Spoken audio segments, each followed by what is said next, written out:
sure that we're getting individuals and communities pre-deployed resources that they may need, and also preparing them for the upcoming days, which will significantly impact them and their citizens. The Trump administration and FEMA are working closely with them to get them information, to get them resources, and to help them be prepared and well equipped for the road ahead as we go through this next week. But before I take any questions and give more details on the storm and its impact, I do want to address the tragic situation that we saw in Minneapolis today that unfolded on the streets. It occurred with DHS law enforcement as they carried out their lawful duties to keep Americans safe in the threat of criminal illegal aliens in this country. At 9:05 a.m. Central Time, the Department of Homeland Security law enforcement officials and officers were conducting targeted operations in Minneapolis against an illegal alien whose criminal history included domestic assault with intentionally inflicting bodily harm, disorderly conduct, and driving without a valid license. An individual approached U.S. Border Patrol officers with a 9mm semi-automatic handgun. The officers attempted to disarm this individual, but the armed suspect reacted violently. Fearing for his life and for the lives of his fellow officers around him, an agent fired defensive shots. Medics were on the scene immediately and attempted to deliver medical aid to the subject, but he was pronounced dead at the scene. The suspect also had 2 magazines with ammunition in them that held dozens of rounds. He also had no ID. This looks like a situation where an individual arrived at this scene to inflict maximum damage on individuals and to kill law enforcement. About hundreds of protesters then showed up at the scene. They began to obstruct and to assault law enforcement officers. We saw objects being thrown at them, including ice and other objects, and a rampant assault began, and even an HSI officer agent's finger was bitten off. Crowd control measures were deployed to bring safety to the public and to law enforcement at the scene. And once again, I want to remind everybody that this situation and this tragedy did not have to happen. Our law enforcement are doing everything that they can to protect the public. We're praying for this deceased loved one's family and friends, but we also recognize that the Minnesota governor and the Minneapolis mayor need to take a long, hard look in the mirror. They need to evaluate their rhetoric, their conversations, and their encouragement of such violence against our citizens and our law enforcement officers. I'll remind you that Governor Walz today in his press conference said that our officers were not even law enforcement, which is a lie. He's called them the Gestapo. He's encouraged residents and citizens and violent rioters to resist. He's doxed their identities, putting themselves and their families' lives in jeopardy. He's refused to turn over murderers to federal law enforcement officers. He's protected illegal criminals and protected them from being brought to justice, and even overseen a historic, unprecedented theft of American taxpayer dollars.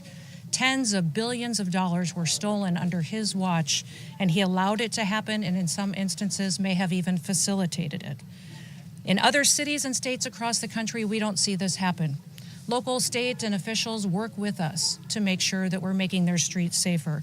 I'll point to the city of Memphis, which is where there is a Democrat mayor in place. He worked with us and our federal law enforcement officers, and we saw murder rates drop by 50% because of that partnership.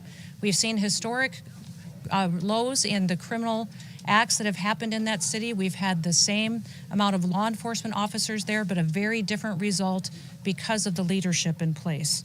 Last week, ICE did over 2,000 different operations, and we saw people be brought to justice and the American people made safer because of that work. We don't have this problem in Texas or in Florida because those individuals in those states work with us, and they make sure that they keep peace and calm while they bring criminals to justice. In Minneapolis, Governor Walz and Mayor Frey, they instead choose violence. They instead choose to encourage the destruction of their city and the crime against their people. It appears that they want this lawlessness to continue. It appears that they want chaos to distract from the theft and the fraud and the corruption of their city.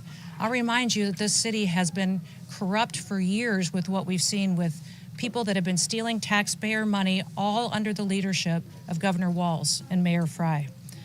I'm asking for all the authorities in Minneapolis and the leaders to work with us, and there are 2 things that we have repeatedly asked the governor and the mayor to do. Number one, all we want them to do is that when they are going to release a dangerous criminal from their jails, turn them over to us so we can get them out of this country as soon as possible. Since we have been back in the White House with President Trump's leadership, they have released over 490 criminals onto their streets rather than allow us to get them out of the country to keep families safe. The second thing that we have asked the governor and the mayor to do is to help us keep people safe. Just give us backup on the streets while we do our targeted operations to get illegal criminals out of our country, and then we wouldn't have to be there facing these types of situations that we face with violent rioters who are impacting and attacking our law enforcement officers. That's all. Those are the two requests that we've asked of them. We've asked them to help us do that so that we can continue to see success in Minneapolis like we see in so many other cities and communities across the country. But they have refused because they want us talking about attacking law enforcement officers instead of the fraud and the theft that they facilitated in Minnesota. One thing I'd like to do before I take your questions on that situation on the storm is give you a few facts about the storm and what we're facing here in the coming days. Now you can generate video into script, create and use generative media directly in your edit with no fuss or clunky workflows. And ice and life-threatening wind chills that will be sustained for days. Power outages, road closures, and other impacts have already started to impact the Midwest, the South, and the East Coast. The most important thing that people can do across this country is to please stay off the roads, to stay home when possible, unless you absolutely have to be out and about. That will not only ensure that you and your family are safe, but that emergency responders aren't out there trying to rescue you when they could be out doing other work to proactively keep people safe and at home. Stay alert by listening to different announcements from your local officials and from your state. We want to remind everybody that in these emergency disaster situations, it's your local officials and local emergency managers that go out and execute response to these disasters. Your states manage it, and the federal government is here to support. We're here and have been opened and visiting and talking with all of the governors and local leaders to make sure they have everything that they need ahead of time and that we can be as prepared as possible for what is going to unfold in the coming days. I want you to make sure that you get the chance to visit the website ready.gov to see recommendations and advice for how you can protect your family and be prepared for the storm that is coming. We have 17 different states and the District of Columbia that have already declared states of emergency. President Trump has already approved emergency declarations at the federal level for these following states: for South Carolina, the Commonwealth of Virginia, Tennessee, Georgia, North Carolina, Maryland, Arkansas, Kentucky, Louisiana, Mississippi, Indiana, and West Virginia. I'm sure there will be more coming, and we are turning those around immediately to make sure that states have the resources from the federal government that they've requested. I have spoken several times on conference calls, but also called personally governors and local leaders to facilitate the partnership that we need to help keep this federal response streamlined with their state responses. The Department of Homeland Security, FEMA, CISA, our cybersecurity team focused on the electrical grid and our critical infrastructure, the Coast Guard and our other federal partners are all embedded in state operations centers across the country. Governors remain in the lead on these responses, and we are continuously talking to them to see what they need to continue to take care of their citizens and make sure that people are safe. I activated the National Response Coordination Center, which is where you are right now, 2 days ago, and we are monitoring the storm and coordinating federal support for the affected areas. At my direction, FEMA has already pre-positioned commodities in many locations across the country. We've embedded partners in state emergency operations centers, and we've deployed IMAT teams, incident management assistant teams, with dozens more ready to deploy at any moment, besides those that have already been pre-positioned. We have dozens of urban search and rescue teams that are ready to go out and to save lives in partnership with our local and state authorities should that become necessary. We do have tens of thousands of people in affected states in the South that have lost power. We have utility crews that are working to restore that as quick as possible, and we expect to continue to see that as ice builds on power lines and trees are affected and we see more damage. But we have partnered with our energy companies and rural electric communities to make sure that we are able to facilitate the repairs as soon as possible to get the power on, especially in light of the cold temperatures that we see coming for days on end. We just ask that everyone would be smart, stay home if possible, take care of your family members, check on your neighbors, and continue to work with your local officials to get through this difficult storm. And we will continue to pray for God to bless this great country and all of the families and the public servants who get up and work to keep people safe. With that, I'll take any questions that you may have. Yes. Is DHS leading the investigation into this shooting? And if so, will there be a criminal investigation? And also, will we see body camera released from the officers involved? We are conducting this investigation just like we do all other officer-involved shootings, and we'll continue to do that. So that is unfolding, and we'll give you more details as those are released. Secretary Noem, thank you so much for doing this, and would welcome also any other guidance from Chief Scott. Did the 37-year-old who had a license to carry, did he brandish a gun? And at what point did law enforcement retrieve the gun and also the magazines from him? Can you offer clarity on this where individual those were found? showed up to impede a law enforcement operation and assaulted our officers. They responded according to their training and took action to defend the officer's life and those of the public around him. And I don't know of any peaceful protester that shows up with a gun and ammunition rather than a sign. This is a violent riot when you have someone showing up with weapons and are using them to assault law enforcement officers. Because video appears to show he's disarmed before shots are fired. So I just want clarity on that. And beyond that, I just want to follow up and ask who within the federal government is leading the criminal investigation, understanding that CBP OPR has opened up an internal investigation. And beyond that, why did federal agents tell Minneapolis Police Department to leave the scene? We're continuing to follow the exact same protocols that we always have. And so this investigation is ongoing. We're continuing to gather the facts as they unfold throughout that.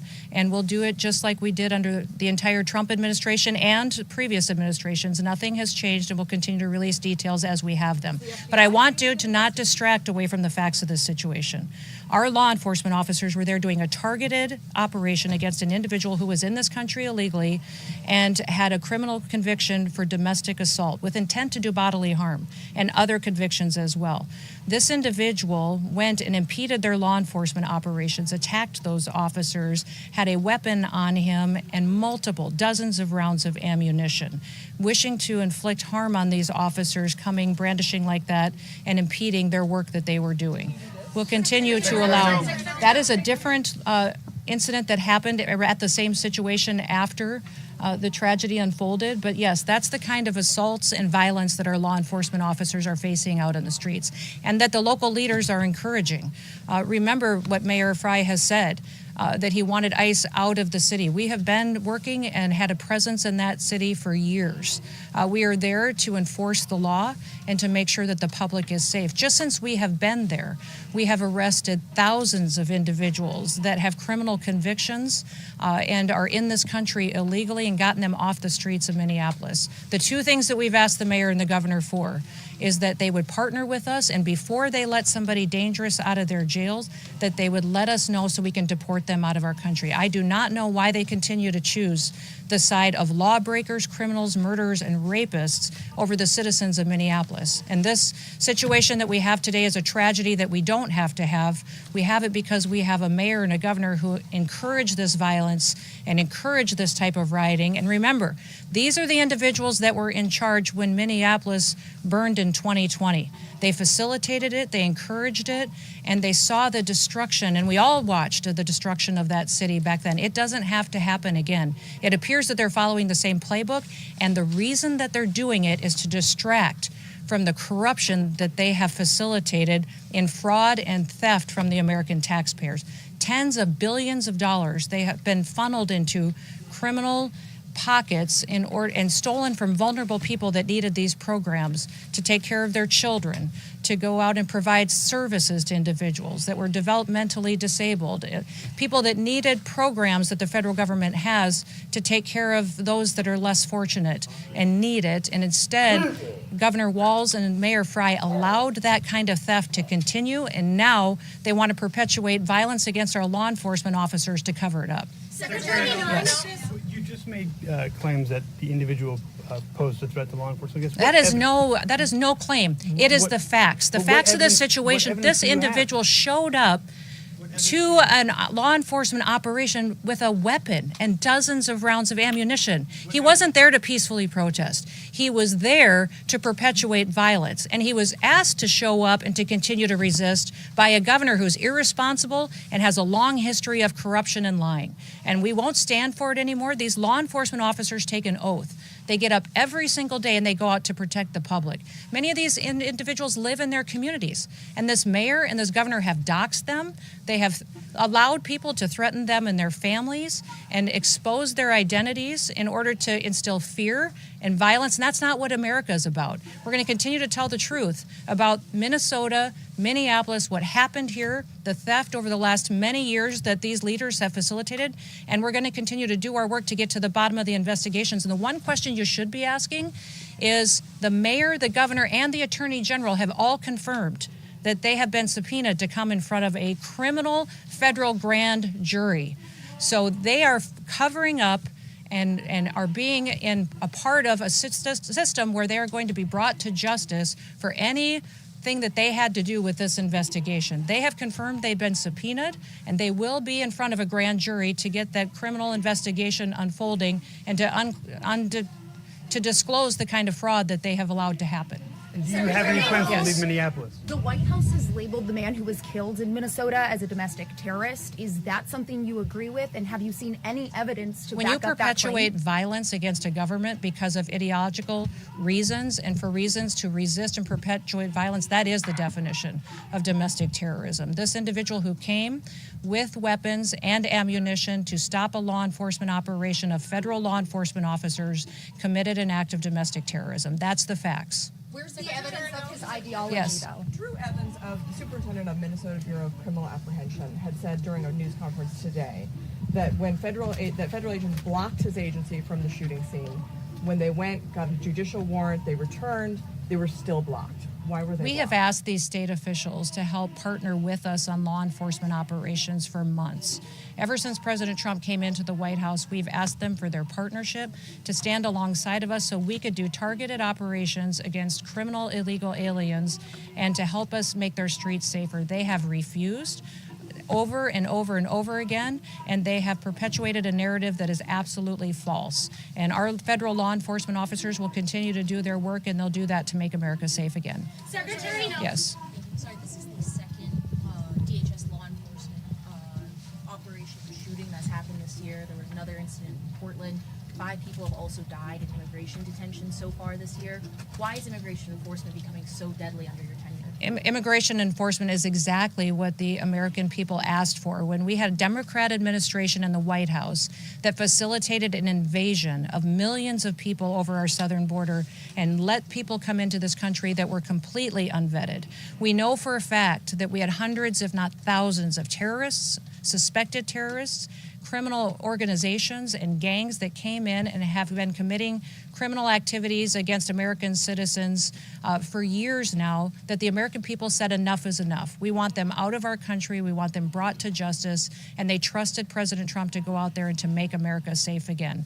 It is absolutely false to say that there's more incidents with our law enforcement than there was in history before. In fact, our accuracy and our operations are being conducted in a manner that is historic for accuracy and taking care of people and doing so safely. So the narrative with the press that they've perpetuated that we have more individuals that have been jeopardized or that our detention centers aren't at the highest standards is absolutely false. Our detention standards and the people that are being taken care of there are at the highest level they've ever been. They exceed state and local standards, and we'll continue to do that and make sure that people have the facts around how people are treated when they're brought into detention, and then we take them home. Secretary Noem. Yes. We've seen some reports about witnesses being taken to the Whipple Federal Building in Minneapolis. Could you explain why the witnesses of the shooting this morning have been taken to that building?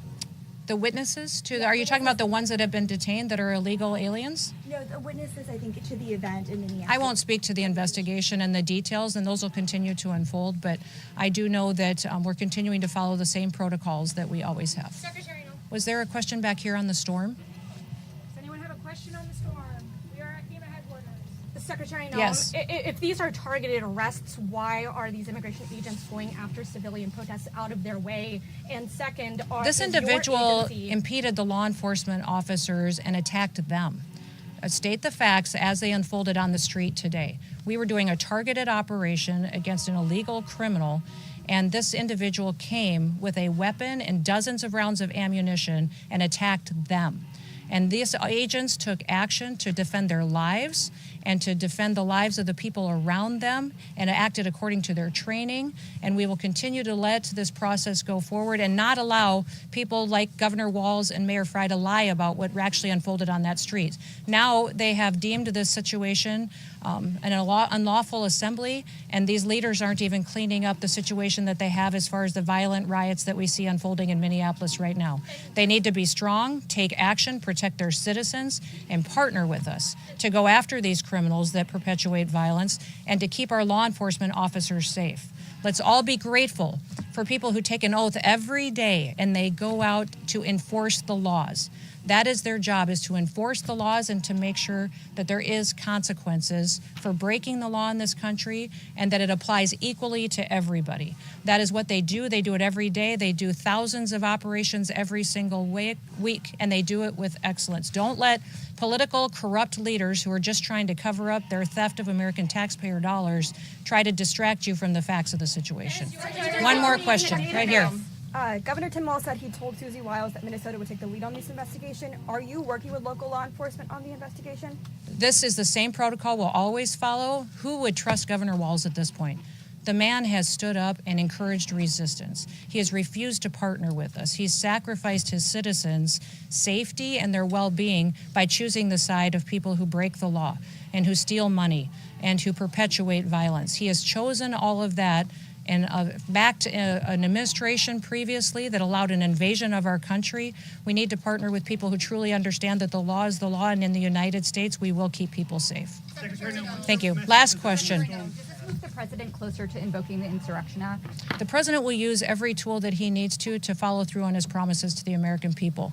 I'm proud to work for a president that wants to keep people safe, and he recognizes that political individuals like Governor Walz and Mayor Frey need to be met head-on with recognizing that we're not going to allow them to distract us from what they've facilitated for corruption in their state.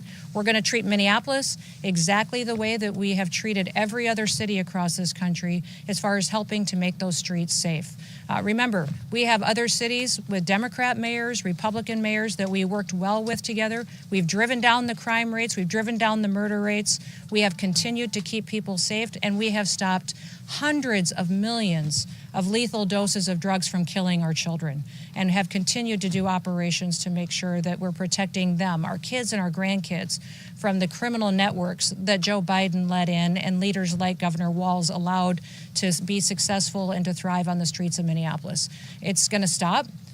All of the control in this situation is in Governor Walz's hands. Partner with us on, before you release a murderer out onto the streets, give them to us so we can get them out of our country.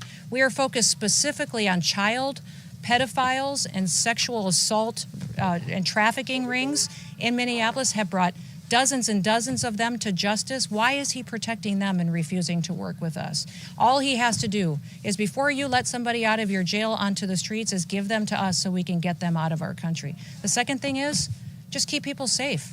Work with us so that we can go get these criminals and get out of there and not have to worry about our law enforcement officers getting attacked by individuals with guns and ammunition and weapons and assaulting and doxing them and their families. We'll continue to do all that we can. We also want to continue to make sure that everybody recognizes this storm is significant. It's the largest storm that we've seen impact the most states and this big of a population in possibly decades. So we want everybody to recognize the seriousness of it. Please stay home with your family.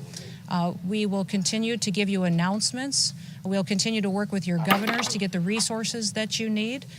Go to our website, ready.gov, and get a list of recommendations from us, but continue to pay attention to your local officials, and we'll continue to have conversations with every one of your emergency management directors and your governors to make sure that they're supported throughout this process. Again, it's going to be very, very cold, so we'd encourage everybody to stock up on fuel, stock up on food, and we will get through this together. With that, thank you, and we'll talk again soon. Thank you.